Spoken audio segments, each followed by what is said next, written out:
देवर के तेवर। नई नई शादी होने के बाद पति और पत्नी एक दूसरे के साथ किस तरह से रहते हैं और अपनी कौन कौन सी खुशियों को बांटते हैं, ये आपको बताने की जरूरत नहीं है। माया और विशाल की नई नई शादी हुई थी। दोनों अपनी शादीशुदा जिंदगी काफी एंजॉय कर रहे थे। अरे आज ऑफिस नहीं जाना है क्या? तुम पहली पत्नी हो जो अपने ताजा ताजा पति को काम पर भेजना चाहती है। मेरा बस चले तो मैं तुम्हें कहीं जाने ही ना दूं। आज ऑफिस जाने का बिल्कुल मूड नहीं है। अच्छा जी, तो क्या मूड है आपका? जरा हमें भी तो पता चले। ये सुनकर विशाल ने रोमांटिक अंदाज में माया को अपनी तरफ खींचा। मक्खन जैसी नरम, भट्टी जैसी गर्मा गर्म, सुनहरी आंखों वाली, काले बालों वाली, लाल लाल टमाटर जैसे गालों वाली, गुड़िया जैसी पत्नी घर में हो तो पति का मूड क्या होगा बताओ? विशाल की बात सुनकर माया भी मूड में आ गई। दोनों एक दूसरे के काफी करीब आ गए। हाय क्या महक है, अब इंतजार नहीं होता। इंतजार करने को कह कौन रहा है तुम्हें? विशाल एक्साइटेड हो गया। वो अपनी प्यारी प्यारी पत्नी को किस करने ही वाला था कि अचानक जोर जोर से डोरबेल बजने लगी। माया और विशाल झट से 4 फीट दूर हो गए। अरे यार, अब कौन टपक पड़ा? जो कोई भी हो, बड़ा बदतमीज है। बेल तो ऐसे बजा रहा है जैसे मालिक हो इस घर का। चलो चलकर देखते हैं। दोनों दरवाजा खोलने के लिए भागे। जैसे ही माया ने दरवाजा खोला, बाहर लगभग 25 साल का हैंडसम नौजवान सामान के साथ खड़ा था। देखते ही देखते वो नौजवान विशाल के गले पड़ गया। विशाल भैया, मैं बता नहीं सकता मैं आपको देखकर कितना खुश हूँ। अरे राजू, संभालो खुद को। देखो मैं भी तो खुश हूँ तुमसे मिलकर, लेकिन देखो मैं कितना शांत खड़ा हूँ। शांति से बात करो भाई। विशाल, कौन है ये? भाभी, आपने मुझे नहीं पहचाना क्या? भाभी आप हमारी शादी में आए थे? नहीं भाभी, तब मेरा एग्जाम चल रहा था। तो फिर मैं आपको कैसे पहचान सकती हूँ? ये बात भी ठीक है। अरे माया, ये तुम्हारा देवर है, मतलब सौतेला देवर। छोटी माँ आई थी ना गांव से, उनका छोटा लड़का है ये राजू। कहो राजू, कैसे आना हुआ? क्या भैया, अंदर तो बुलाओ, यही खड़े खड़े जमींदारी करोगे क्या? फिर क्या, बेचारे विशाल और माया को इस बिन बुलाए मेहमान को अंदर लेकर जाना ही पड़ा और उसकी अच्छी खासी खातिरदारी करनी पड़ी। चाय नाश्ता वगैरह होने के बाद विशाल राजू को बोला, चल राजू बता, शहर में तुझे कहाँ जाना है? मैं अपनी कार से छोड़ देता हूँ तुम्हें। भैया, आपने सोच भी कैसे लिया कि मैं हमारा ये घर छोड़कर किसी दूसरी जगह रहने जाऊंगा? मैं तो पूरा सामान लेकर यही रहने आया हूँ। क्या तुम यही रहने वाले हो? भाभी, आपको मेरा यहाँ रुकना पसंद नहीं है? ठीक है, सामान लेकर मैं सीधा गांव निकल जाता हूँ। अरे अरे नहीं देवर जी, मेरा वो मतलब नहीं था। नहीं ना, मैं जानता था। चलो मैं किसी कमरे में अपना सामान रखता हूँ और थोड़ा आराम भी कर लेता हूँ। ऐसा कहकर राजू सामान उठाकर अंदर चला गया। क्या मुसीबत है यार, ये तो डेरा जमाने आया है। अब हमारा क्या होगा बेबी? ये सुनकर भी उस हालत में विशाल ने मौका नहीं छोड़ा। उसने झट से माया को बाहों में भर लिया। डोंट वरी बेबी, तुम बस मेरी तरफ ध्यान दो। तभी अंदर से राजू चिल्लाया, भैया, ये एसी नहीं चल रहा, यहाँ आना जरा। इस प्रकार सौतेले देवर ने माया और उसके पति विशाल को परेशान करके छोड़ा। जब भी दोनों एक दूसरे के करीब आने की कोशिश करते, राजू उनके बीच टपक जाता। रात में तो उसने हद कर दी। दिन भर राजू की खातिरदारी करके थके हारे माया विशाल एक दूसरे की गोद में लेटे ही थे कि तभी बेडरूम का दरवाजा खोलकर राजू सीधे अंदर आ गया। कमरे में नींद नहीं आ रही, बातें करते करते आप दोनों के साथ सो जाता हूँ। जैसे ही दूसरे दिन की सुबह हुई, परेशान विशाल ने गांव कॉल किया। छोटी माँ, राजू का शहर में कोई खास काम था क्या? क्या? ठीक है, मैं देखता हूँ उसे। क्या बोली वो? अरे भाग आया है वो गांव से। आलसी है एक नंबर का। उसे गोबर उठाने को कहा तो शहर भाग आया। अब यहाँ आकर हमारे लिए गोबर बन गया है, जिसे ना तो घर में रख सकते हैं और ना ही उठाकर बाहर फेंक सकते हैं। छी! विशाल ने फौरन माया को बाहों में खींच लिया। डोंट वरी बेबी, एक जुगाड़ है। तभी राजू हाजिर। भाभी, मेरे लिए घी डालकर आलू के पराठे तैयार हैं। गोबर है, वो डालकर दूं? क्या कहा, सुना नहीं मैंने भाभी। गुस्से में माया बिना कुछ बोले किचन में चली गई। राजू भी डाइनिंग टेबल पर जाकर बैठ गया। विशाल ने चुपचाप किसी को फोन घुमाया, कॉल पर बात की और फिर वो भी राजू और माया के साथ बैठकर आलू के पराठे खाने लगा। ऑफिस निकलने का समय हुआ। राजू भी माया के साथ विशाल को छोड़ने के लिए दरवाजे तक आया। चलता हूँ माया। आराम से जाना। डोंट वरी, तो चलूं मैं? अरे भैया, आप जाते क्यों नहीं हो? बस बात कर रहे हो। तभी दरवाजे पर एक पुलिस इंस्पेक्टर आया। विशाल अवस्थी का घर यही है? इंस्पेक्टर देखकर माया और राजू दोनों डर गए। अरे अंशुमन, आओ आओ, कितने दिनों बाद आ रहे हो? सॉरी यार, ड्यूटी से फुर्सत नहीं मिलती। एक मिनट, ये कौन है? अरे ये मेरी पत्नी है, माया। नहीं, ये भाभी के बाजू में कौन खड़ा है? अरे ये मेरा सौतेला भाई है। क्यों, क्या हुआ? अरे सेम ये कैदी जैसा दिखता है जो हमारा लॉकअप तोड़कर भाग गया। ये सुनकर राजू के पसीने छूटने लगे।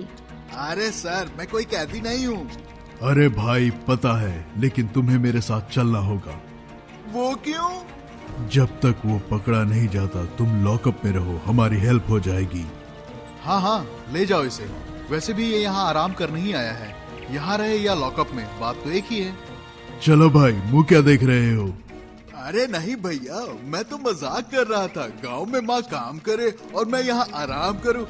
नहीं नहीं, वो तो बस माँ से गुस्सा होकर आ गया था, अब उनकी याद आ रही है। मैं तो चला गाँव। ऐसा कहकर राजू अंदर गया और अपना सामान लेकर आया। भैया भाभी, चलता हूँ।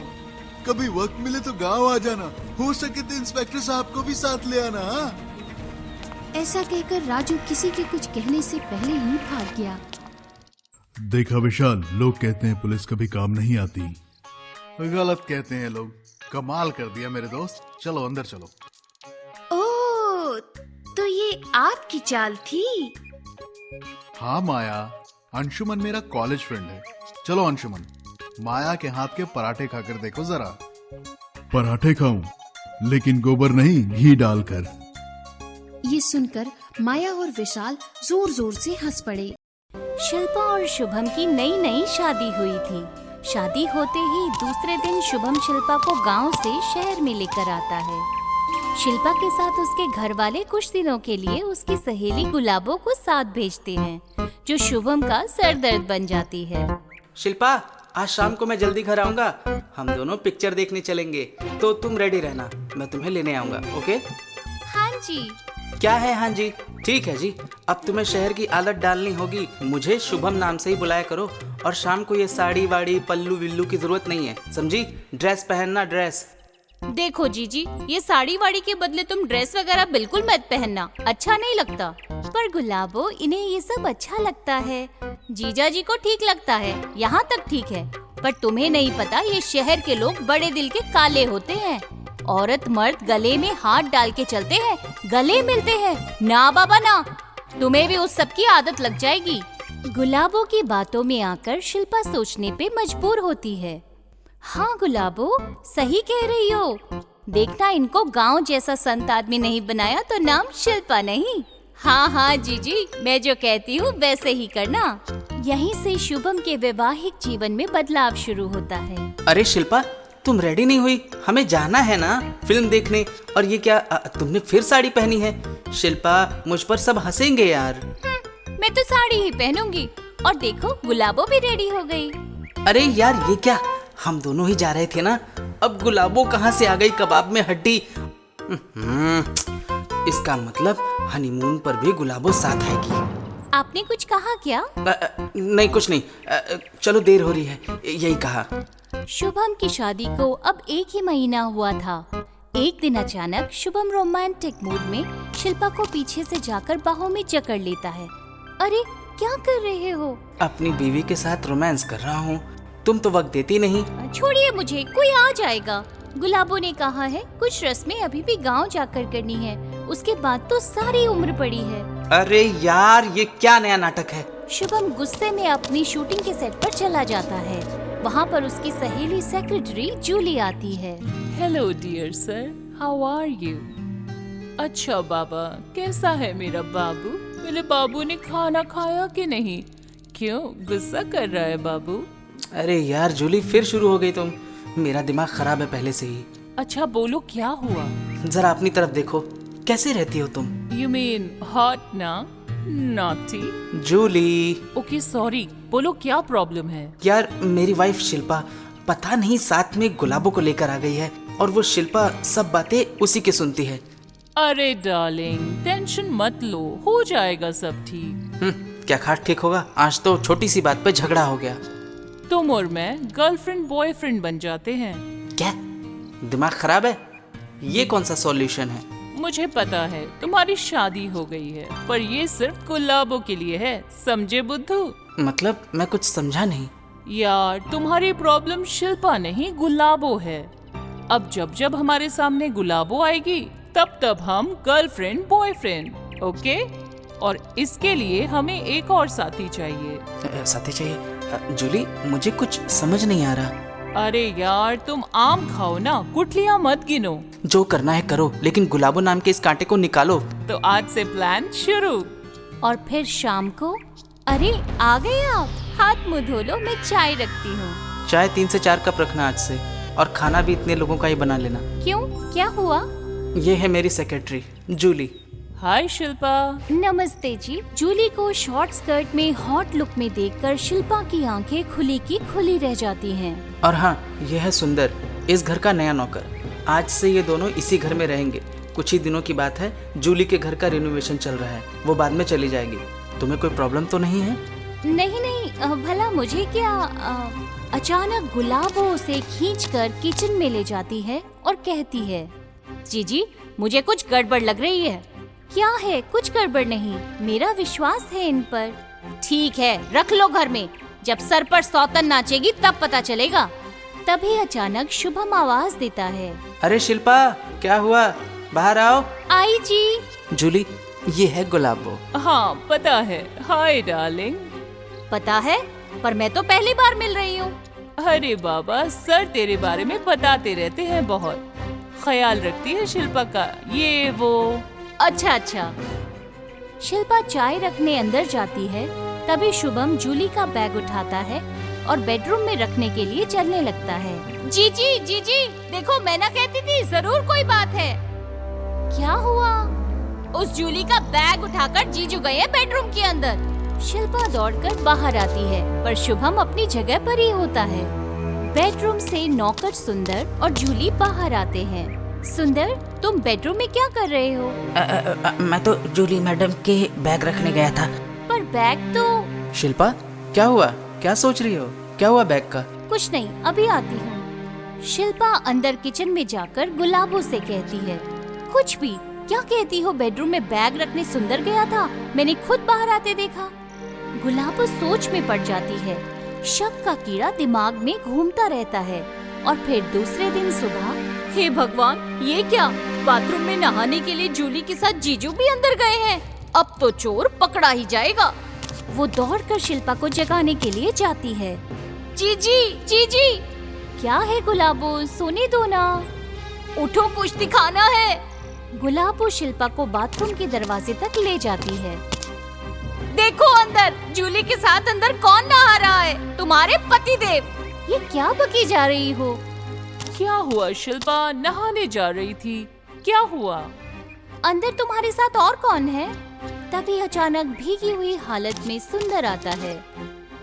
सुंदर, तुम अंदर क्या कर रहे हो? अरे मैम साहब, ये बाथरूम का नल बंद ही नहीं हो रहा था, तो जूली मैडम ने बोला आकर देख लो, तो मैं आ गया। गुलाबो अंदर झांक कर देखती है तो कोई नहीं होता। गुलाबो, हो गई तसल्ली, अब सोने दे मुझे। शिल्पा चली जाती है। अचानक बाथटब से शुभम बाहर निकलता है। मतलब मेरा शक सही था, जीजू आप अंदर थे। हाँ, हम तीनों तो साथ में नहा रहे थे। छी! इसी प्रकार नौकर सुंदर, जूली और शुभम मिलकर गुलाबों को और हर बार शिल्पा की नजरों में गुलाबों को नीचा दिखाते हैं। कुछ ही दिनों में शिल्पा पर गुलाबों की बातों का असर कम हो जाता है। जो भी है जल्दी करो, इस सरदर्द को जल्दी भगाओ इस घर से। शुभम, जूली और सुंदर मिलके मूवी देख रहे थे और गुलाबों का लाइव आंखों का कैमरा उन पर ही था।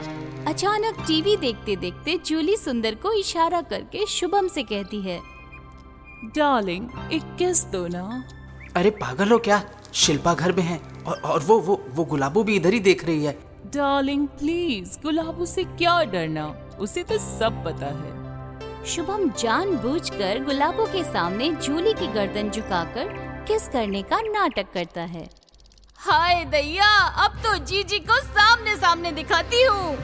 वो शिल्पा को बुलाने दौड़ी दौड़ी किचन में जाती है। इधर शुभम भागकर बेडरूम के अंदर चला जाता है। देखो जीजी, अपनी आंखों से क्या कर रहे हैं जीजू? तुम्हारी आंखों को हो क्या गया है गुलाबो? अब बस बहुत हो गया। तुम देखो आगे क्या है और कौन है। तुम क्यों मेरा संसार खराब करने पर तुली हो? पर मैंने क्या किया? गुलाबो सामने देखती है तो जूली के साथ सुंदर किस करा। तभी शुभम अचानक बेडरूम से बाहर आता है। क्या हुआ? इतना शोर क्यों है घर में? ये सब क्या चल रहा है घर में? गुलाबो, तुम अभी के अभी गांव वापस। गुलाबो रोते रोते अपना सामान लेकर घर के। शुभम, ये तुम्हारी सेक्रेटरी हमेशा इस सुंदर के साथ पकड़ी जाती है, ये क्या है? ये यहाँ नहीं रह सकती। सही कहा शिल्पा, हमें यहाँ रहना भी नहीं है, हम तो यही चाहते हैं। मतलब ये कि तुम्हारी नई नई शादी हुई है और तुम गुलाबों की बातों में आकर अपने वैवाहिक जीवन को बर्बाद करने निकली थी। इसीलिए शुभम की मदद करने के लिए हमें इस घर में आना पड़ा। पर तुम और सुंदर? अरे बाबा, ये नौकर नहीं है, ये मेरा बॉयफ्रेंड है। हमारी शादी होने वाली है। देखो शिल्पा, जैसा देश वैसा भेष करना पड़ता है। मुझे माफ करो शुभम, गुलाबों के बहकावे में आकर गलती हो गई। मैंने तुम्हें गलत समझा। जूली, थैंक्स सुंदर। ओ भाई, मेरा नाम राजीव है। सब मिलकर जोर जोर से हंसते हैं और उस दिन के बाद शुभम और शिल्पा की लाइफ चेंज हो जाती है। दोनों बड़े प्यार से रहते हैं। सौतेले देवर का रिश्ता। रूपा एक हाउसवाइफ थी। वो अपने पति संजय से बहुत प्यार करती थी। उसका एक देवर था, पर वो सौतेला था। संजय अपने सौतेले भाई कुशल से बहुत चिढ़ता था। भाभी, मेरा शर्ट कहाँ रखा है? मुझे ऑफिस जाने के लिए देर हो रही है, प्लीज जरा ढूंढ के दो ना। इतना बड़ा हो गया है, अब तो छोटा नहीं है ना, क्या खुद ढूंढ नहीं सकता? अरे क्यों डांटते हो बेचारे को? उसे जब से 15 साल का था तब से मेरी आदत लगी है। उसे कुछ नहीं पता है, उसकी चीजें कहाँ हैं सब मैं ही तो संभाल कर रखती हूँ। वो आपका भाई है, आप उसे बार बार क्यों चिल्लाते हैं? हाँ, वो मेरा भाई है, लेकिन वो सौतेला है। मेरी माँ के गुजर जाने के बाद पिताजी ने दूसरी शादी कर ली थी, लेकिन मेरी सौतेली माँ ने मुझे कभी नहीं अपनाया था। नहीं तो मैं इसे क्यों अपनाऊं? और हमारे पास तो रह रहा है ना, माँ और बाबूजी के पास जाए। संजय, ये जरूरी नहीं है कि तुम्हारी माँ ने तुम्हें अपनाया या नहीं, क्योंकि वो सौतेली थी। पर कुशल तुमसे बहुत प्यार करता है। तुम्हें कितनी बार कहा है, वो बचपन से मेरे साथ रहा है। उससे मुझे उससे लगाव हो चुका है। और वो नौकरी भी तो शहर में करता है। उस गांव में उसके लिए क्या रखा है? तुम आइंदा से उस पे चिल्लाओगे नहीं। संजय मुंह फेर कर अपना बैग उठाकर काम पर चला जाता है और शाम को कुशल जल्दी लौट कर आता है। भाभी भाभी भाभी, मैं बहुत खुश हूँ। पता है आज क्या हुआ? आज मेरा प्रमोशन हो गया और मैं परमानेंट हो गया। तभी अचानक फोन की रिंग बजती है। कुशल फोन उठाता है और हेलो कहता है, पर सामने से कोई नहीं बोलता। कुशल खुशी में रूपा की तरफ देखते हुए फोन साइड में रख देता है और फोन चालू रहता है। अच्छा, इसलिए तुम आज जल्दी आए हो? फिर तो आज मुंह मीठा होना चाहिए। उधर फोन पर ये बात संजय सुन लेता है। उसके दिल में शक पैदा होता है, कहीं मेरे पीठ पीछे मेरा सौतेला भाई मेरी पत्नी रूपा के साथ कुछ गलत तो नहीं कर रहा। वो तुरंत घर के लिए निकल आता है। कुशल, क्या बात है? आज तुम बड़ी जल्दी आ गए। हाँ भैया, आज मैं जल्दी आ गया, पर आपको कैसे पता? तुम्हें क्या लगता है मुझे कुछ पता नहीं है इस घर में क्या चल रहा है? कुशल को ऐसा लगता है कि संजय को पता चला है कि वो परमानेंट हो गया है, इसलिए वो संजय से कहता है, संजय भैया लीजिए मुंह मीठा कीजिए। हाँ, तुम्हारा तो मुंह मीठा हो चुका है ना, अब मेरा करने आए हो। बिल्कुल सही कहा भैया, अब से मेरी जॉब परमानेंट हो गई है, मैं बहुत खुश हूँ। संजय के सर पर शक का भूत सवार होता है। उसे कुशल की परमानेंट की बात समझ में नहीं आती। वो अंदर किचन में जाता है और कहता है, रूपा, कल से मैं भी घर जल्दी वापस आ जाऊंगा। मुझे तुम्हारा ख्याल रखना चाहिए, तुम्हें खुश रखना चाहिए। संजय की बातें रूपा के ध्यान में नहीं आती। उसे पता नहीं कि संजय कुछ अजीब बातें कर रहा है। उसे कुछ समझ में नहीं आता है। ऐसी बातें क्यों कर रहे हो? क्या जरूरत है जल्दी वापस आने की? अगर ओवर टाइम करोगे तो तनख्वाह ज्यादा मिलेगी, हमारा सारा कर्जा नील हो जाएगा। ठीक कह रही हो तुम, जल्दी से कर्जा नील हो जाएगा, हमें फिर से कर्जा उठाना होगा कुशल की शादी के लिए भी। कैसी बातें कर रहे हो? ये क्या उसकी शादी करने के दिन है? ये तो उसके मौज मस्ती के दिन है। उसे मौज मस्ती करने दो। एक बार शादी हो गई तो फिर उसे हमेशा के लिए अपना परिवार संभालना है। रूपा की ऐसी बात सुनकर संजय के दिल का शक और बढ़ जाता है और दिल ही दिल में वो कहता है, लगता है रूपा भी मेरे सौतेले भाई कुशल के प्रेम जाल में फंस गई है। दोनों में जरूर कुछ न कुछ तो चक्कर है, इसलिए वो कुशल की शादी जल्दी नहीं करवाना चाहती। देखो रूपा, मैंने कुशल के लिए एक लड़की पसंद की है, हम उसकी शादी उससे करवा देंगे। लेकिन क्या जल्दी है उसकी शादी की? मैंने कहा ना, वो इतना बड़ा नहीं हुआ कि परिवार संभाल सके। रूपा, मैं तुमसे बहस नहीं करना चाहता, हम कल ही लड़की देखने जाएंगे बस। दूसरे दिन कुशल के साथ में रूपा और संजय लड़की देखने जाते हैं। संजय उस लड़की को पहले से जानता था, फिर भी रूपा के सामने कुछ नहीं जानता ऐसा नाटक करते हुए पूछता है, तुम्हारा नाम क्या है? मेरा नाम सीमा है। क्या तुम्हें हमारे देवर जी पसंद है? हाँ, मुझे पसंद है। रूपा इशारे से कुशल को कहती है कि उसे लड़की पसंद नहीं, और संजय ये देख लेता है और कुशल कुछ कहे इसके पहले संजय बोल देता है, हमें लड़की पसंद है भाई। एक दिन संजय काम पर निकल जाता है, कुशल भी काम पर निकल जाता है और कुशल दोपहर में अपनी भाभी रूपा को फोन करता है, पर गलती से संजय घर पर ही होता है और वो फोन उठा लेता है। कुशल को लगता है कि घर पर कोई नहीं है, फोन तो भाभी ही उठाएगी, इसलिए वो बात करना शुरू कर देता है। हेलो भाभी, मैं कुशल बोल रहा हूँ। आपको पता है ना क्या करना है? ठीक 4 बजे आ जाना, हम साथ में चाय पियेंगे और फिर घूमने जाएंगे। बैग लेकर आना। अच्छा, तो ये बात है। एक होटल में जाकर रूपा और कुशल बैठ जाते हैं। कुशल रूपा का हाथ दोनों हाथों में लेकर कहता है, भाभी, मेरे दिल की सारी बातें आपको बताने आया हूँ और आज भी यही बताने आया हूँ। आप ही मेरे दिल के करीब हैं। मैं आपके सिवा मेरे दिल का राज किसी को नहीं बता सकता। आप मुझे मेरी माँ से बढ़कर हैं, क्योंकि मेरी माँ ने मुझे कभी अपने पास में नहीं लिया। आपने मेरी बीमारी में भी मेरा साथ दिया, मेरी परवरिश में मेरा साथ दिया, मेरे काम में मेरा हाथ बटाया है। इसलिए एक बात मैं आपसे कह रहा हूँ। रूपा कुशल के सर पे हाथ सहराती है और कहती है, जो कहना है बेझिझक कहो, मैं तुम्हारी मदद करूँगी। भाभी, मुझे वो लड़की बिल्कुल पसंद नहीं है, पर भैया जबरदस्ती मेरी शादी करवाना चाहते हैं। मैं तो किसी और लड़की को चाहता हूँ। कौन है वो लड़की? तभी अचानक संजय वहाँ आ खड़ा होता है और रूपा को चिल्लाकर कहता है, रूपा, तुम्हें शर्म नहीं आती? अपने पति के होते हुए अपने सौतेले देवर के साथ में रंगदलिया मना रही हो। चलो घर। संजय रूपा को घसीटते हुए घर लेकर आता है। उसके पीछे पीछे कुशल भी आता है। भैया, भैया, आपको कोई भी हक नहीं है कि आप भाभी को इस तरह से जलील करें। हाँ, सारे हक तो तुझे ही मिल गए हैं ना, मैं कौन होता हूँ? ये आप कैसी बातें कर रहे हैं भैया? वो मेरी भाभी है। यही तो मैं भी कह रहा हूँ कि वो तुम्हारी भाभी है। तुम्हें शर्म नहीं आई? मेरे पीठ पीछे मेरे ही पीठ पर खंजर घोंप दिया। कितने दिन से ये सब चल रहा है, बोलो? मुझे तो पहले से ही तुम दोनों पे शक हुआ था। संजय, ये आप क्या कह रहे हैं? सच्चाई सामने ला रहा हूँ। आज तुम्हें रंगे हाथों पकड़ लिया। इसके साथ भाग जाना चाहती थी ना तुम? हाँ, मैं भाग जाना चाहता था, लेकिन मेरी गर्लफ्रेंड मोना के साथ, और मैं यही बताने के लिए भाभी को रेस्टोरेंट में बुलाया था ताकि आप गुस्सा ना करें। आप मेरी शादी जबरदस्ती सीमा से करवा रहे थे।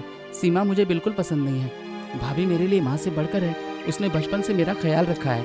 आपने मुझे एक बार भाई माना, लेकिन भाभी ने मुझे कभी भी सौतेला नहीं माना।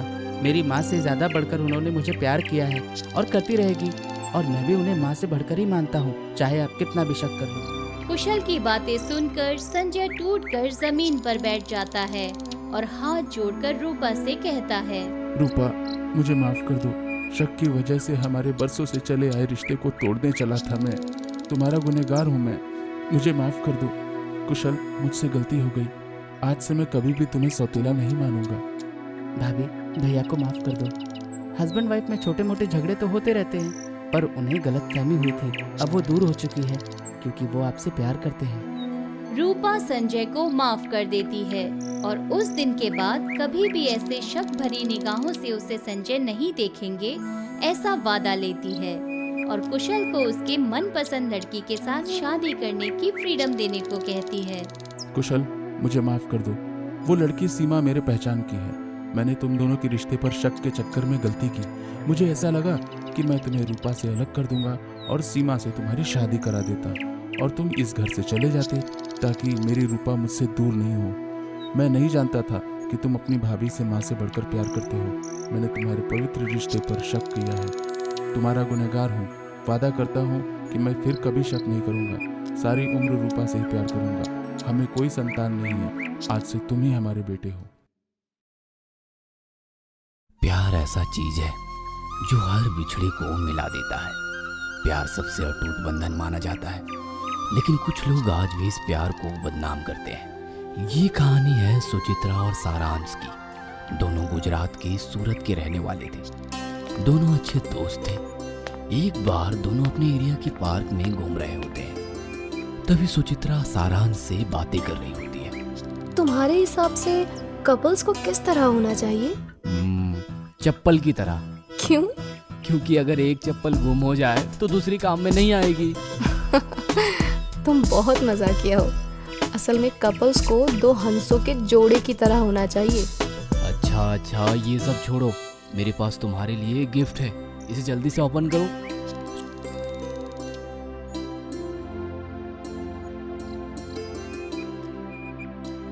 ये सब देखकर सुचित्रा बहुत खुश हो जाती है और कहती है, थैंक यू सारांश, थैंक यू सो मच।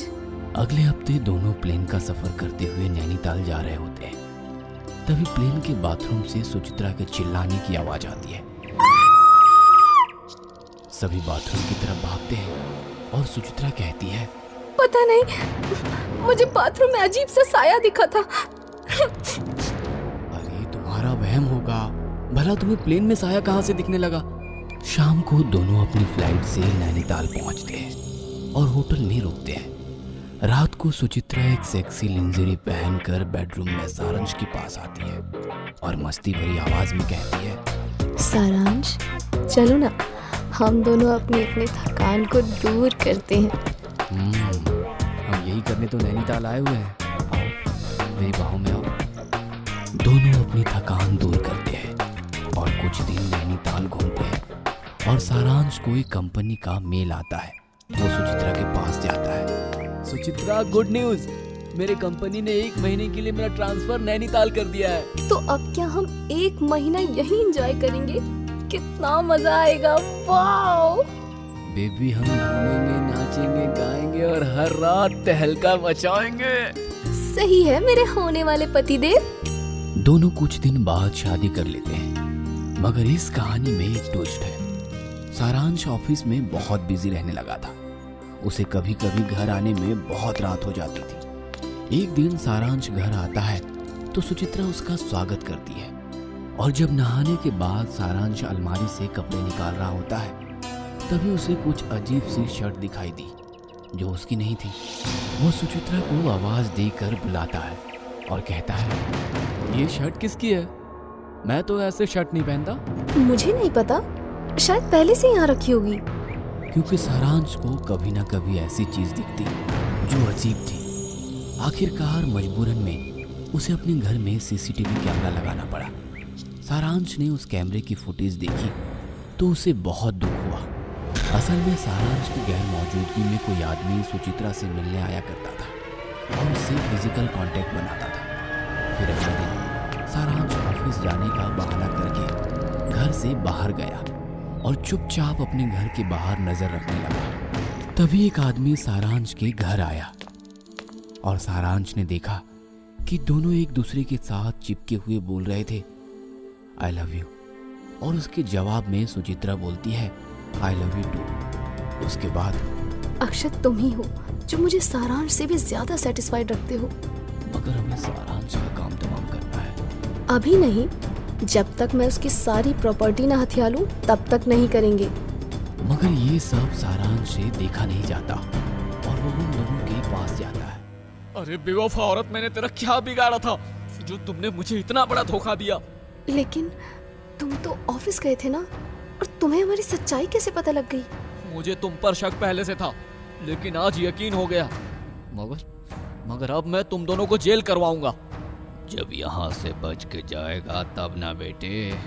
अपनी औकात में रह और जुबान संभाल के बात कर। सुचित्रा रूम को अंदर से लॉक कर देती है और अक्षत चाकू से सारांश पर हमला करने के लिए दौड़ता है। मगर तभी लाइट ऑफ हो जाती है और बाहर बिजली कड़कने लगती है, और जब लाइट आती है तो सारांश की जगह एक राक्षस खड़ा होता है। वो जोर जोर से हंसता है और कहता है और क्या हाल है चुटकी? तुम कौन हो? ये तो मेरे बचपन का नाम है, और ये सिर्फ मेरे मम्मी पापा और वो जानता था।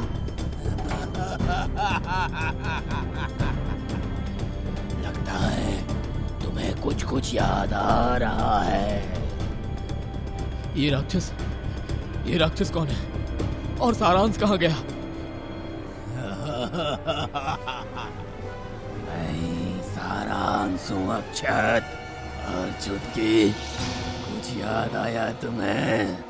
हाँ, सिर्फ सारांश को नहीं, श्रेयांश को भी धोखा दिया था। हाँ। तुम श्रेयांश को कैसे जानते हो, और तुम कौन हो? मैं ही श्रेयांश हूँ, और सबसे पहले मुझसे ही बेवफाई की थी इस लड़की ने। फिर मैंने आत्मा बन के सारांश का रूप लिया और इससे बदला लेने आया हूँ। मगर अक्षत, इसके गुनाह में तुम भी शामिल है। तुझे इस बात का पता होना चाहिए कि जब ये मुझ जैसे प्यार करने वालों को धोखा दे सकती है तो तुझे क्या धोखा नहीं देगी? हाँ, 7 साल पहले मैं और ये लड़की बचपन के अच्छे दोस्त थे। मैं एक कंपनी में काम किया करता था, मगर ये धोखेबाज लड़की थी। इसके लिए पैसा ही प्यार था। इसने मुझे अपने जाल में फंसा लिया। मुझे जब इस बात का पता चला तो मेरे दिल में क्या गुजरी। इसने मुझे धोखे से मेरे पैसे और प्रॉपर्टी हथिया लिया था, और बुरा तब हुआ जब इसने मुझे जहर देकर मार दिया। मेरी आत्मा इससे बदला लेने के लिए तड़प रही थी। मुझे मौका सारांश के द्वारा मिला। मैं सारांश के शरीर में घुस गया और सुचित्रा के साथ सारांश के शरीर में रहने लगा। हाँ। अपनी कहानी बताने के बाद उस राक्षस की आंखों से खून के आंसू बह रहे थे। मैं वापस आ चुका हूँ। तुझे बहुत शौक था ना लोगों के दिल के साथ खेलने का, अब खेल। वो राक्षस सुचित्रा का दिल निकाल लेता है। सुचित्रा वहीं मर जाती है। फिर भी राक्षस अक्षत की तरफ बढ़ता है। मुझे छोड़ दो।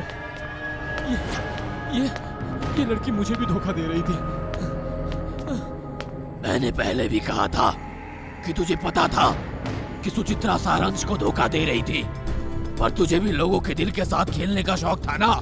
हाँ?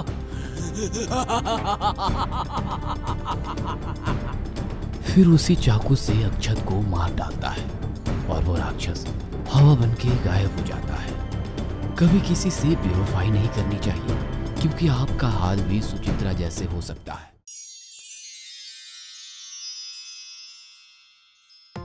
अक्षय, रिया, सूरज और मीना एक ही कॉलेज में पढ़ते थे।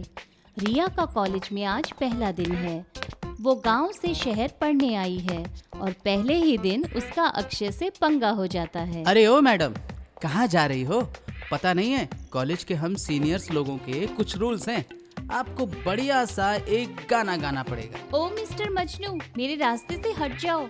मुझे सिखाने की कोई जरूरत नहीं है। ये सब तुम्हारी रैगिंग के तरीके हैं। कुछ काम दाम है या नहीं? आए बड़े मुझसे गाना गवाने। हैं? क्या नाम है तुम्हारा? कुछ भी हो, तुम्हें क्या लेना है? क्या तुम कॉलेज के प्रिंसिपल हो? अच्छा, तो कुछ भी नाम है तुम्हारा? हाँ, प्रिंसिपल तो नहीं, पर यहाँ का सबसे सीनियर स्टूडेंट हूँ। वो तो तुम्हारी शक्ल सूरत से दिख रहा है। आधी उम्र बीत गई और कॉलेज में पढ़ रही हो। हटो मेरे रास्ते से। रिया अक्षय को धक्का मारकर कॉलेज के गेट के अंदर चली जाती है। क्या बात है भिड़ू, ये तो एकदम तीखी मिर्ची है। इतने सालों में पहली बार तुम्हें किसी ने धक्का मारा है। अक्षय, लगता है आजकल तुम्हारी कुछ चलती नहीं है। नए नए स्टूडेंट भी धक्का मार कर जाते हैं। अरे नहीं दोस्तों, दरअसल वो मुझे मेरी जान पहचान की लगी। पता नहीं, उसे देखकर कुछ अजीब सा फील हुआ। ओ भिड़ू, कहीं तू कुछ भी नाम की इस लड़की के प्यार में तो नहीं गिर गया?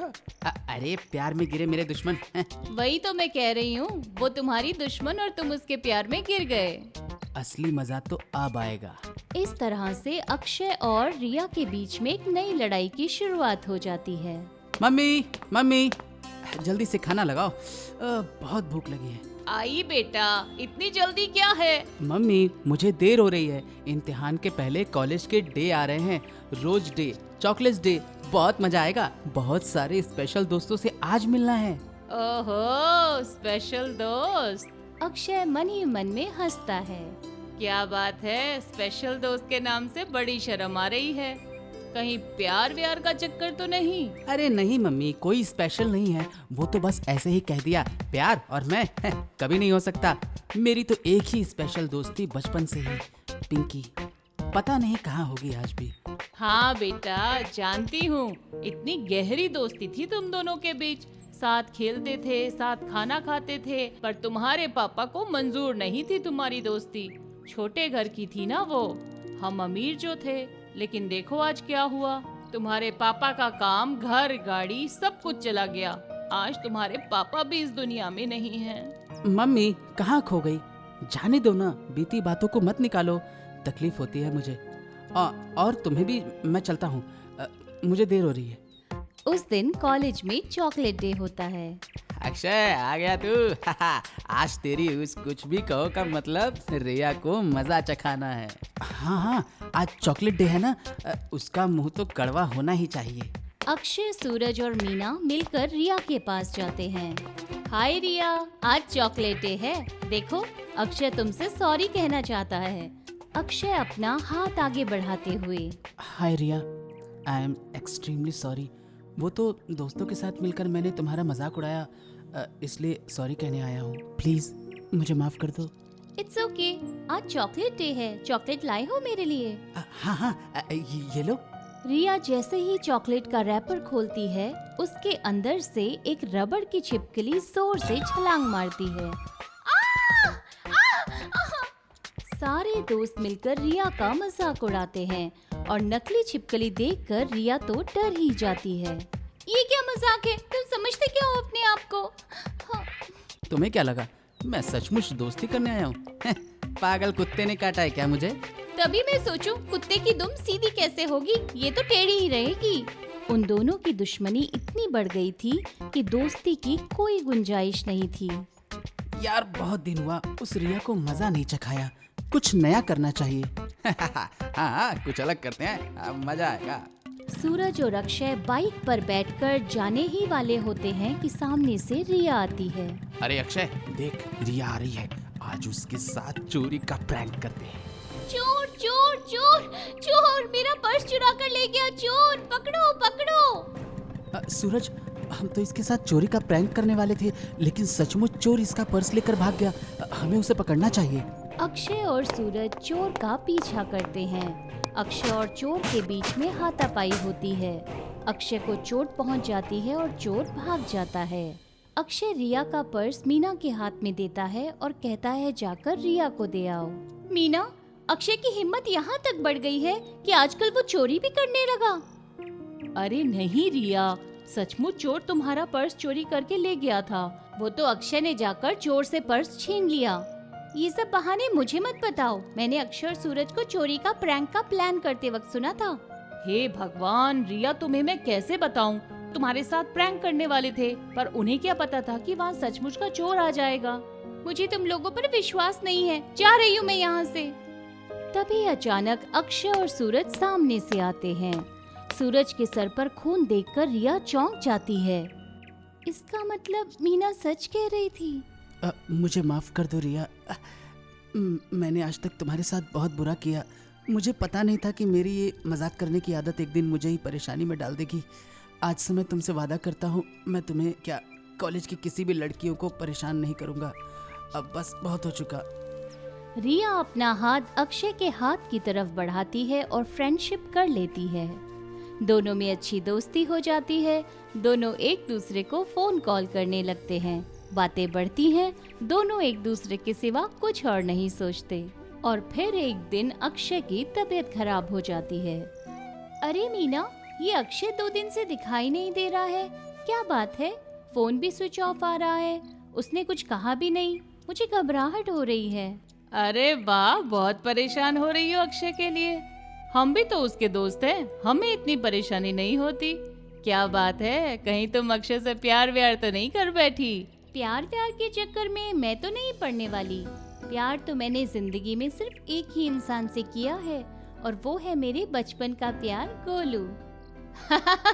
गोलू, ये कैसा नाम है? मेरा एक दोस्त था बचपन में, गोलू। मैं उसे प्यार से गोलू बुलाती थी, और वो मुझे पिंकी। हम बचपन में बहुत ही अच्छे दोस्त थे। एक साथ खाना खाते थे, एक साथ घूमते थे, एक साथ खेलते थे। पर एक दिन अचानक उसके पापा उसे शहर ले गए। उसकी दी हुई हर चीज मैंने आज तक संभाल के रखी है। मुझे विश्वास है कभी ना कभी वो मुझे मिलेगा। अक्षय तो मेरा दोस्त है। अरे क्या बात है, वो भी ऐसे ही कुछ पागलों जैसी बातें करते रहता है। बचपन का प्यार, ये वो। मतलब मैं कुछ समझी नहीं। अरे रिया, उसकी भी कहानी तुम्हारी जैसी ही है। वो भी किसी लड़की को खोज रहा है जो उसकी बचपन की दोस्त थी। मीना, रिया और सूरज अक्षय के घर जाते हैं। अक्षय तीनों को देखकर बहुत खुश होता है।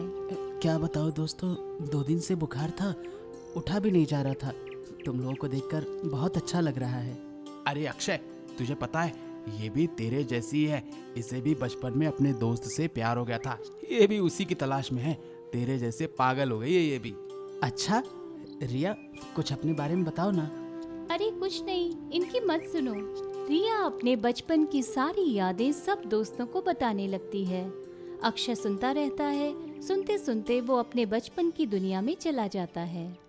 अक्षय को एहसास हो जाता है कि बचपन में उससे बिछड़ी हुई उसकी दोस्त पिंकी उसके सामने खड़ी है, और रिया अपनी धुन में मगन हो जाती है। और पता है सूरज, हमने बचपन में कविता भी की थी जो आज भी मुझे याद है। अच्छा, तो सुनाओ ना रिया। गहरी है दोस्ती हम दोनों की प्यारी, न बोले हम थैंक यू, कभी न बोले हम सॉरी। ये लाइन सुनते ही अक्षय की आंखें चमक जाती हैं और उसे पूरा विश्वास हो जाता है कि यही पिंकी है। रिया फिर आगे की अपनी कविता बोलने लगती है। झूठ मूठ का झगड़ा होता है बार बार, कभी न टूट सकता है न आएगी दरार। खुशियाँ ही खुशियाँ लेते हैं हम एक दूजे से उधार, दौड़ चले आते हैं देने पर पुकार, जीवन भर निभाएंगे ना होगी कभी हार, तेरी मेरी दोस्ती है ये है बचपन का प्यार। पर ये लाइन तो गोलू की थी। पिंकी, अपने गोलू को पहचाना नहीं? रिया और अक्षय दोनों की आंखों में आंसू आते हैं। पिंकी और गोलू नाम सुनकर अक्षय की मम्मी बाहर आती है। अरे ये क्या हो रहा है भाई, कुछ समझ में नहीं आ रहा है। अरे यही तो है अक्षय के बचपन का प्यार। ये है पिंकी और ये है गोलू। बेटा, अब कभी भी अक्षय को छोड़कर जाना नहीं। भगवान ने फिर से तुम्हें एक कर दिया है। इस तरह अक्षय को रिया का और रिया को अक्षय का, गोलू और पिंकी वाला बचपन का प्यार फिर से मिल जाता है। सौतेली सास। Hello mom, how are you? जी अभी ठीक है। वहाँ शिमला के क्या हाल है? अरे बाप रे, बर्फ गिर रही है। मतलब आप तो अभी ऑफिस में ही फंसी पड़ी होंगी। मालती आई और अपनी बेटी को उसकी माँ से बात करती देखकर अंदर ही अंदर उसे जलन होने लगी। मेरे बेटे का टाइम खा रही है चुड़ैल। ऑफिस निकलने के लिए लेट हो जाएगा, फिर तेजी से कार चलाएगा। यहाँ तो रोड कम और रोड पर गड्ढे ज्यादा है। जिया, जिया, अरे कहाँ मर गई? मॉम, आपसे बाद में बात करता हूँ। जिया, स्टेटस चिपकाने हो गए हो तो जरा आकर अपने पति की तरफ भी तो देखो। क्या हुआ माँ, क्या बात है? बेटा, तुम्हारा टिफिन कहाँ है? तभी गुस्से में तनतनाती हुई राघव की बेहद खूबसूरत नकचढ़ी बीवी जिया आई। टिफिन कब का मैंने उसकी कार में रखवा दिया है। तो तू क्यों मोबाइल के अंदर घुसी पड़ी है? पति के साथ नहीं रह सकती? वो सासू माँ से कॉल पर बात कर रहे थे, इसलिए थोड़ा मन बहला रही थी। गलत किया क्या? नहीं, गलत तो हम माँ बेटे करते हैं। तुम और तुम्हारी सास तो कभी गलत हो ही नहीं सकती। माँ, अब जाने भी दो, मुझे लेट हो रहा है, मैं निकलता हूँ। और हाँ, कार आराम से चलाऊंगा, डोंट वरी। राघव निकल गया। जिया भी अपने कमरे में निकलने लगी कि तभी मालती चिल्लाई, अरे ओ बहू रानी, मोबाइल से फुर्सत लेकर थोड़ा ध्यान घर गृहस्थी पर भी दो। घर की हालत देखी है कैसी हो गई है। चल आजा, दोनों सास बहू मिलकर साफ सफाई करते हैं। ये सुनकर जिया गुस्सा हो गई, लेकिन क्या करती, सामने सास जो ठहरी। जिया चुपचाप अपनी सास के साथ मकड़ी के जाल निकालने लगी। उधर उस कोने में ठीक से हाथ चला। मोबाइल में तो बड़ा हाथ चलता है तेरा। जैसी सास वैसी बहू, सब कुछ मुझे ही देखना पड़ता है। जी सासू माँ।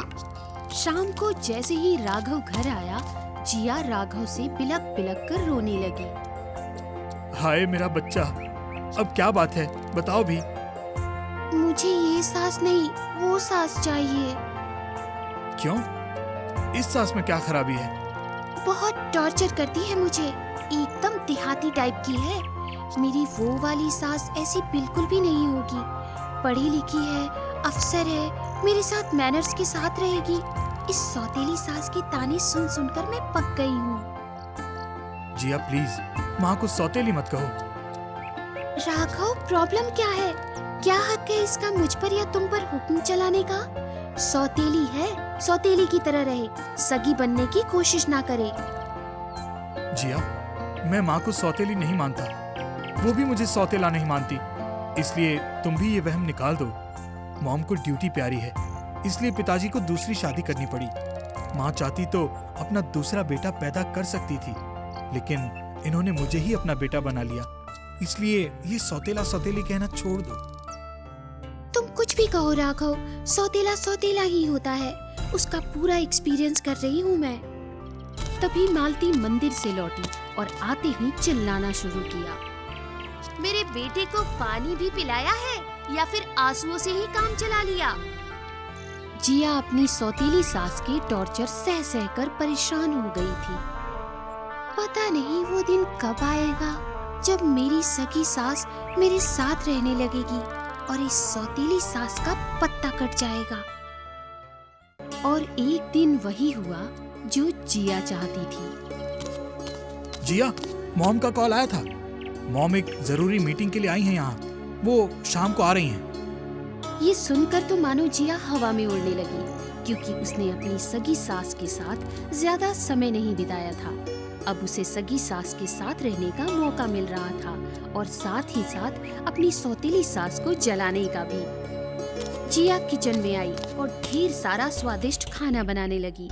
मालती उसे खाना बनाती देखकर अंदर से जल रही थी। ऐसा खाना बनाऊंगी माँ जी के लिए कि वो उंगलियां चाटती रह जाएंगी।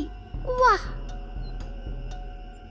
ख्यालों में खोई जिया की अचानक उंगली जल गई। फिर भी वो अपनी सगी सास के लिए मेहनत से काफी सारा खाना बनाती रही। शाम हो चुकी थी। राघव, जिया और सौतेली सास मालती बाहर खड़े इंतजार कर रहे थे। कब आएंगी माँ जी? मैं उनके गले लगने के लिए मरी जा रही हूँ। मॉम की कार निकल चुकी है, वो कभी भी आ सकती है। तभी एक लंबी चौड़ी सरकारी गाड़ी आकर रुक गई। गाड़ी से ड्राइवर झट से बाहर निकला और उसने कार का दरवाजा खोला। राघव की मॉम बाहर निकली। उनका ठाट बाट, पहनावा और एटीट्यूड सब कुछ IS लेवल का था।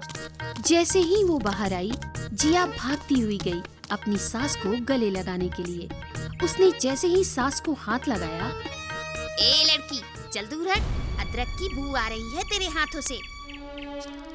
ये सुनकर जिया सबके सामने शर्मिंदा हो गई। सास सीधे जाकर राघव के पास जाकर खड़ी हो गई। कैसा है राघव, बड़ा हैंडसम हो गया है तू तो। शीतल, बेटा है वो तुम्हारा, माँ हो तुम उसकी, तुम अफसर नहीं हो यहाँ पर। ये औरत यहाँ क्या कर रही है? राघव, इसे क्यों खड़ा कर रखा है यहाँ? मॉम प्लीज, आप दोनों शुरू मत हो जाओ, अब चलो अंदर। हाँ, अंदर तो आऊंगी, लेकिन मेरा सामान? ए लड़की, मेरा सामान लेकर आ। ये इशारा जिया के लिए था। जिया तो अब भी सदमे में ही थी। ओह हेलो, तुमसे बात कर रही हूँ। ड्राइवर, इसे डिक्की खोल कर दो। जिया समझ नहीं पा रही थी कि वो क्या करे। वो चुपचाप कार की तरफ बढ़ने लगी। तभी मालती चिल्लाई, जिया रुको। शीतल, जिया सामान क्यों लाए तुम्हारा? क्यों लाए का क्या मतलब है? ड्राइवर है ना तुम्हारा? हाँ, लेकिन ये ड्राइवर है, नौकर नहीं। तो जिया भी इस घर की बहू है, तुम्हारी नौकर नहीं। मतलब वो मेरा सामान नहीं उठाएगी? नहीं, मेरी बहू किसी का सामान नहीं उठाएगी। मेरी बहू की एक इज्जत है। जो हमारे घर आएगा वो हमारी करे ना करे, उसे मेरे बहू की इज्जत करनी ही होगी, हर हाल में करनी होगी। तो ठीक है, मुझे भी तुम लोगों के साथ रहने में कोई इंटरेस्ट नहीं। मैं गेस्ट हाउस जा रही हूँ। राघव, गाड़ी में बैठो। Please mom. ड्राइवर, गाड़ी निकालो। जाओ राघव, थोड़ी देर अपनी मॉम के साथ रहो। और हाँ, बहू ने खाना बनाया है, तुम्हारे आने से पहले हम खाना नहीं खाएंगे। फिर क्या, राघव अपनी मॉम के कार में बैठकर निकल गया। मालती भी अंदर जाने लगी। तभी जिया बोली, सासू माँ सुनिए। क्या है जिया? मुझे अपनी सास के गले लगना था। जिया बस रोने ही वाली थी। सास के गले लगना है? तो रोका किसने है तुम्हें? जिया झट से अपनी सौतेली सास को लिपट गई और फूट फूट कर रोने लगी। सौतेली माँ। ये कहानी है विद्या नाम की एक गरीब लड़की की, जो अपनी सौतेली माँ के अत्याचार से पीड़ित है। अरियो कलमुही, सुबह से बर्तन पड़े हैं, दिखाई नहीं देते क्या? अंधी हो गई है? ये साफ कौन करेगा, तेरा बाप या तेरी माँ? माँ? माँ? मुझे माँ मत कहो, मैं तुम्हारी माँ नहीं हूँ। तुम मेरे लिए सिर्फ एक नौकरानी हो, नौकरानी। मेरा तो सिर्फ एक ही बेटा है, मेरा लाडला नरेश। सालों बाद आज पढ़ाई पूरी करके लौट रहा है। जल्दी जल्दी हाथ चला, उसकी मनपसंद चीजें भी तो बनानी है। काम चोर कहीं की। ऐसा कहकर शारदा चली गई। बेटी विद्या, मैंने बहुत बड़ी गलती कर दी। जो तेरी परवरिश करने की खातिर मैंने दूसरी शादी की। बेटा, मुझे क्या पता था कि ये सौतेलापन तेरी ऐसी हालत कर देगा। मैं जानता हूँ, मैंने तेरी माँ से शादी जब की थी तब मुझे शराब की लत लग गई थी। इसलिए तुम्हारा जन्म होते ही तुम्हारे दादा ने तुम्हारे माँ के हिस्से की जमीन उसे तुम्हारे नाम कर दिया। और एक यही वजह है जिसके लिए तुम्हें शारदा इस घर में रख रही है, वरना आज तुम यहाँ भी ना होती। शारदा तुम्हारी जमीन को हड़पना चाहती है। बापू, आप चिंता मत कीजिए। माँ तो मुझे छोड़कर गई, पर मुझे आपकी जरूरत है। जमीन जाती है तो जाए, मुझे कोई फर्क नहीं पड़ता। मैं बस यही चाहती हूँ कि माँ शारदा मुझे अपनी बेटी कहकर बुलाए, बस। तभी अचानक शहर से शारदा का लड़का नरेश आ जाता है और आवाज देता है, विद्या, विद्या, देखो मैं आ गया। भैया कैसे हो? आपके बिन हर एक दिन सुना था, हर राखी सुनी थी। अरे पगली, चिंता क्यों करती है? अब आ गया हूँ ना मैं। विद्या को नरेश के गले लगा देखकर शारदा आग बबूला हो गई। वो मन में ही बोलती है, मेरा बेटा इतने दिन बाद आया है, मुझे नहीं पुकारा और इस करमजली को गले लगाया। अभी बताती हूँ। अरे नरेश, ये क्या? इस भिखारन को क्या गले लगा रहा है? आ इधर, आ मेरे लाल, तरस गई हूँ तुझे देखने। ये तो नौकरानी है हमारी। ये क्या माँ? वो मेरी बहन है। अच्छा, वो सब छोड़, जल्दी से हाथ मुंह धो ले। मैंने तेरा मनपसंद का गाजर का हलवा बनाया है, खाना लगाती हूँ। चल चल जल्दी अंदर। नरेश के घर के अंदर जाते ही शारदा अपना सौतेला रूप धारण कर लेती है। कल मुही आते ही मेरे बेटे पर जादू कर दिया। अपनी माँ को तो खा बैठी, अब क्या मेरे बेटे को खाना चाहती हो? चुड़ैल कहीं की, खबरदार मेरे बेटे से ज्यादा लगाव किया तो। हे भगवान, मेरी क्या गलती है? फिर मुझे ही ये सजा क्यों? क्या मेरी ये गलती है कि सौतेली होकर भी माँ का प्यार चाहती हूँ? सौतेला होकर भी मैं भाई का प्यार चाहती हूँ। मैंने तो कभी उनको सौतेला नहीं माना, फिर भी मेरे ही साथ ऐसा क्यों? अरे माँ, दीदी कहाँ है? अरे इतने दिनों तो बाद आया हूँ मैं, साथ में खाना खाएंगे। एक काम करो, दीदी को आवाज दो। बेटा नरेश, कितनी बार बोला है, वो तेरी बहन नहीं है। चुपचाप खाना खा ले। देखो, सीधी बात है, जब तक दीदी नहीं आएगी मैं भी खाना नहीं खाऊंगा। ये क्या बचपना है नरेश? अपनी माँ की बात नहीं मानेगा? देखो माँ, अगर बात सही हो तब तो मानूं, गलत बात हरगिज नहीं मानूंगा। अच्छा बाबा, बुलाती हूँ। खाने पर गुस्सा मत निकाल, जिद्दी का जिद्दी ही रहेगा। अरे भाई जल्दी बुलाओ दीदी को, बहुत जोर से भूख लगी है। अरे ओ महारानी, चल मेरे बेटे ने तुझे खाने पर बुलाया है, आके खा ले मुफ्त की रोटियाँ। विद्या अपने आंसू पोंछकर नरेश की खातिर घर के अंदर आती है। क्या जमाना आ गया है, आज तो भिखारी भी साथ बैठकर खाएंगे। विद्या शारदा का कहा सुन लेती है। नरेश को बुरा न लगे इसलिए चेहरे पर झूठी हंसी लाकर नरेश के साथ खाना खाने बैठ जाती है। दूसरे दिन नरेश अपने गांव के दोस्तों को मिलने चला जाता है। शारदा दौड़कर विद्या के पास आती है और अपना गुस्सा निकालने के लिए डंडे से पिटाई शुरू करती है। माँ, माँ मत मारो, मत मारो, बहुत दर्द हो रहा है। खबरदार, मुझे माँ कहा तो। बहुत शौक है ना खाना खाने का, तो मार भी खा। अरे बस करो, अब उसे मार ही डालोगी क्या? तुम चुप करो। इसकी माँ के जीते जी ही उसकी दौलत हड़प कर इसकी माँ के साथ इसे भी मार देते तो आज वो जमीन हमारी होती। अरे ये क्या कह रही हो तुम? इसकी माँ तो बीमारी से मर गई और ये बीमारी मेरे लिए छोड़ गई। देख विद्या, चुपचाप वो जमीन तेरे भाई के नाम कर दे, वरना मैं तुझे तब तक मारती रहूंगी जब तक तू तैयार नहीं होती। माँ, मुझे सचमुच नहीं पता, मैंने तो वो जमीन भी अब तक नहीं देखी। देखी नहीं तो जा और अपने दादा से पता करवा। इनकी सारी बातें नरेश ने सुन ली। अच्छा, तो ये कारण है जिसकी वजह से माँ दीदी को इतनी तकलीफ देती है। कुछ करना होगा। दूसरे ही दिन सुबह जल्दी उठकर उस जमीन का पता लगाता है और विद्या के दादा से जाकर मिलता है। नमस्ते दादाजी, आप मुझे नहीं पहचानते? मैं विद्या का भाई हूँ। कौन विद्या? दादाजी, आपकी पोती। मैं किशन जी की दूसरी बीवी का लड़का हूँ। क्या उसका नाम विद्या है? वो शराबी किशन मेरी बेटी के गुजर जाने के बाद न जाने मेरी पोती को कहाँ लेकर चला गया। उसी के इंतजार में आज तक जिंदा हूँ मैं बेटा। तुम मेरे लिए भगवान बनकर आए हो। ये करोड़ों लाखों की मालकिन विद्या ही है, वरना इस जहां में मेरा है ही कौन? कहाँ है मेरी पोती? ले चलो मुझे बेटा, ले चलो। दादाजी, विद्या बड़े ही संकट में है। मुझे तो सगे भाई से बढ़कर प्यार करती है, पर सौतेली माँ के प्यार में तड़प रही है।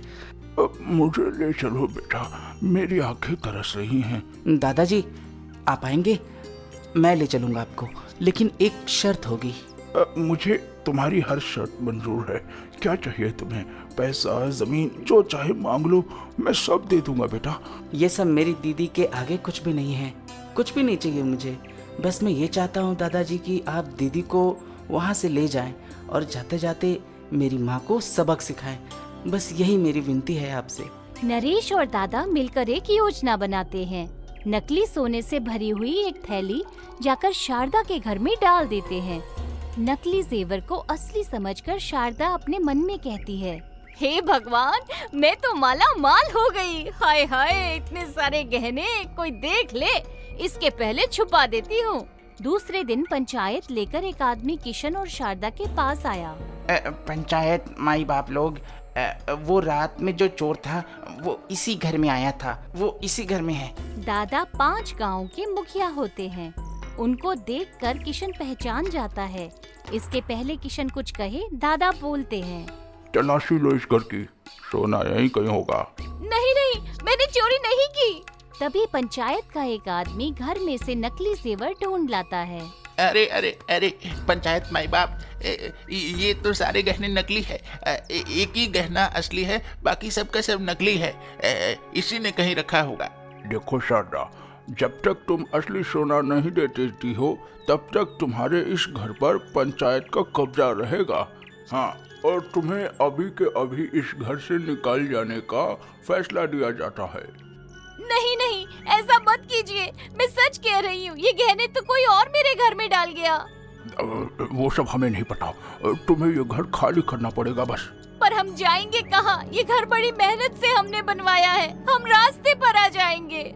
जब खुद पर बनाई तो बुरा लगा, दुख हुआ ना। और आप विद्या की जमीन के पीछे पड़ी हैं जो उसने अभी तक देखी भी नहीं है। आज हमारा घर गया, हम रास्ते पर आ गए, पर विद्या को सब कुछ मिल गया। उसके दादाजी, उसकी जमीन जायदाद, सब कुछ यहीं। भगवान का फैसला है, वो तुम्हें प्यार करती है और तुम उससे नफरत करती रही। मतलब? मैं कुछ भी नहीं समझी। मतलब ये कि यही हैं विद्या के दादाजी। मैंने इनको ढूंढ निकाला और ये सब मेरी और दादाजी की ही योजना थी, तुम्हारी आंखें खोलने के लिए। दादा को देखकर ही विद्या दौड़कर दादा के गले लगती है। आज बरसों बाद मेरे कलेजे को ठंडक पहुंची है। चलो बेटा, मैं तुम्हें लेने आया हूँ। अब तुम्हारा वनवास खत्म। पर दादा, माँ। देखा माँ, इतना सब मिलकर भी वो तुम्हारी फिक्र करती है। बेटी विद्या, मुझे माफ करो। आओ बेटा, मेरे गले मिलो। शारदा के मुंह से बेटी सुनकर विद्या की आंखों से खुशी के आंसू निकलते हैं, जिसे सुनने के लिए वो बरसों तरसी थी। वो जाकर अपनी माँ के गले लग जाती है। विद्या के दादाजी विद्या को अपने घर लेकर जाते हैं। इस तरह उसका जीवन बदल जाता है। प्रिय दर्शकों, हमें पूरी उम्मीद है कि आपको आज की कहानी बहुत पसंद आई होगी।